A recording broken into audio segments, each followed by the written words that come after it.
Bangote na balandino sur la tu veux prendre de la star congolaise autrement dit maman le pango au Canada, appellation bien contrôlée. Demain c'est déjà You Arena Adidas.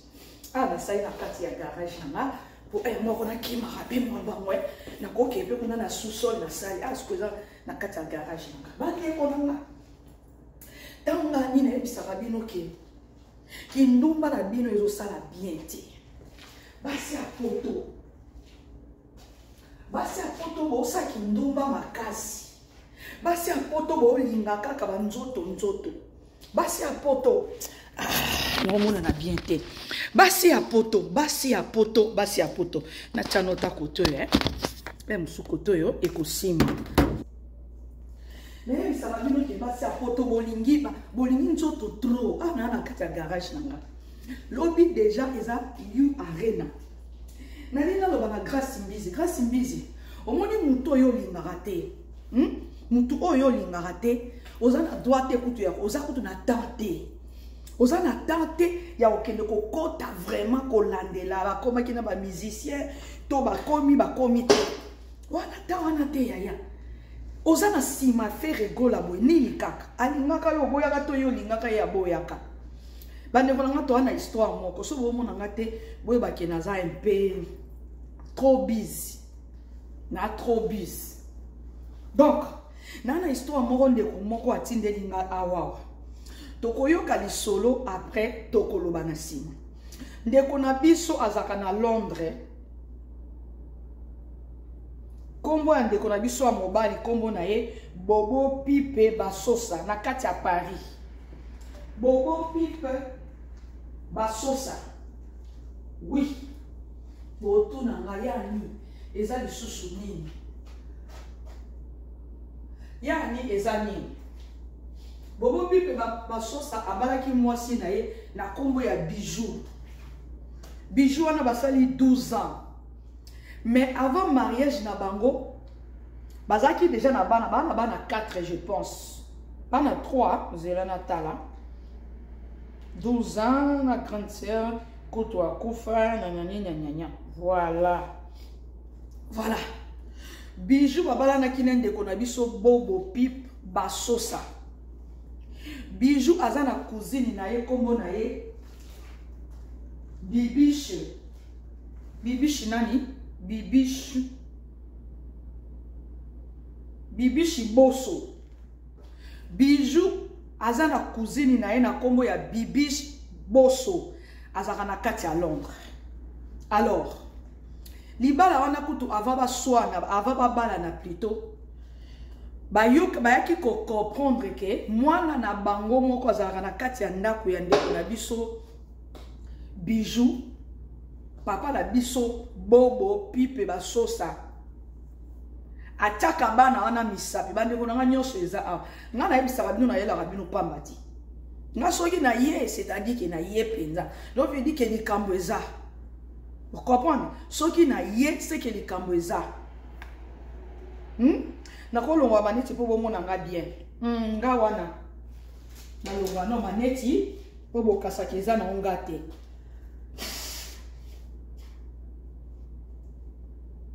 Donc awa na kati ya garage, na kati ya garage penza. Bolimbisa. Ndeko na biso Bobo Pipe Basosa. Yaya. Wa vrai sumbunere. Siko awo koyoka. Ukoyoka masolo no awa. Yo pasi nyonso ya Paris. Omoni bangote. Muto yo omoni obima na ye. Ezaka cousine ya mwasi na yo. Soit disant cousine ya mwasi na yo. Parce que bazaka famille. Tata ya ba bibishi Boso nde muto aliambongo ya libala na yo na Bijou nyonso eza awa photo na osokela bino yango en attendant boyoka na conversation to solo la kina ndeko na bango ya mobali grand frère ya Bijou nga kosa te nga kosa likamba bo C'est la photo. Posez-la, s'il vous plaît. Ah. ye kutuleka komande libala pour raison akanga ye garçon na ba vidéo na ba photo mitakala ya ba cousine na ye moko garçon. Vous imaginez?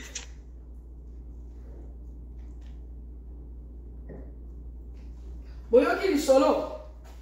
Papa na biso bope. Donc, toyoka lisolo. Nazaki na live na TikTok. Na live na TikTok e mutu mo abenginga.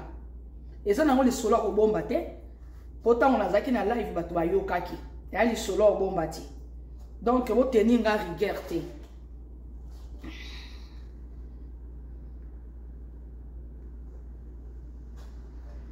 Boyoka hein? Ponga na yaka na ba preuve. Basi apoto boliko yoka te. Wana makamba ngo kaka na ika. Apo so ye mo to e komona ke aye komona nini? Aye komona mama mona ka pa ika so ba ba pusi na yona. Apo bina ye bala mona pa fanda bata akoma bela ba vina ye mususu. Okay, bana baboma aboma libala. Eza bina mama na ye mususu mesko atika na ye mobala ngo akoma bela vina bana biba koli. Apokola ne ba ne moko bana biba kola ye nana kota ba kusini kota ba mama. Okay.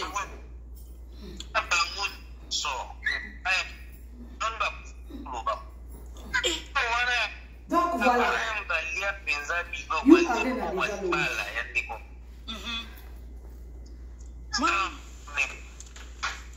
Mama ye dès que dans mutango yaki ka posa kana na famille na bino pe cousine ya bino pas gentil te. OK. Eza kindoki eza pamba te. En plus eza n'est pas à l'aise hein.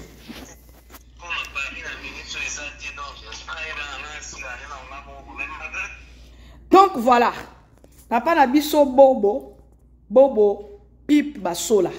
On dirait comment on dirait comment on dirait ça batu na biso ba Swahili. Je sais pas. Comment on dirait batu na biso ba Swahili, on dirait ba topoke, basola on a ça me dit quelque chose quoi. Basola ça me dit quelque chose. OK? Nalina lobaboui. Bibi Shiboso. Soi-disant, osara toujours na koti na Facebook na yo. Na koti na TikTok na yo osaka mingi makambo ya Nzambe. Mais mobali ozobima na ye. N'est-ce pas mobali wana libale kufi na cousine na yo propre. Tata na yo. Bibish. Boso na kati à Londres na oloba bien na minute to oloba lelo vendredi. Bozana mobali wana bobo wana. Ndeko no cousine na yo abomi libala po na yo.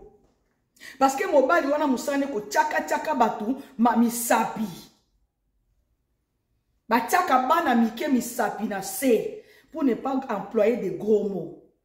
Bibish na zoya na live penya po awa eza live te zaka émission o ba benga ngo flash. Naza na numéro na yo Bibish. Zana peso somo hein.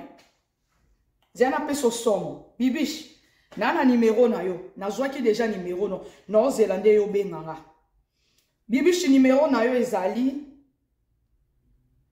44 74 04 808 22 et soki na 50 na sima. Bibish mobali pena yo moni. Ofanda na ye libala na minute le vendredi na lo baboy. Boza na Londres. Nana ba photo na bino tout pour ne pas aller loin. Bibish ita la photo na bino yango. Bibish omoni photo na bino. Na mobali ya cousine na yo yaya. Mobali ya cousine na yo. Bibish o photo na oti. Bibish o photo na yo Bibish. Mobali o azaki mobali ya cousine na yo na kombo ya Bijou. Basala 12 ans na mwana mobali yo. Mwana mobali yo kombo na esumbune ya kombo mobali yo kombo na bobo pipe soki bosawa. OK? Donc bozo sana bino penja bolingo. Botala mwana mwasi oyo na kombo ya Bibishe Boso. Bandeko nanga botala azaka na Londres. No ya live. OK? Nazo ya live. Bibishi, je pense que okoyeba mungongo oyo.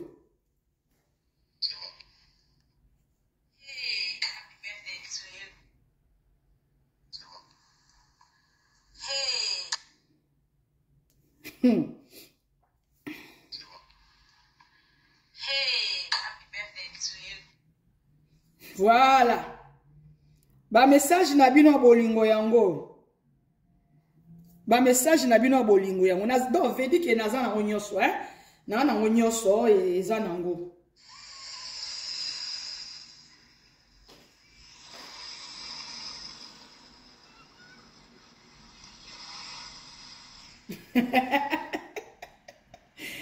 Aïe aïe aïe aïe aïe.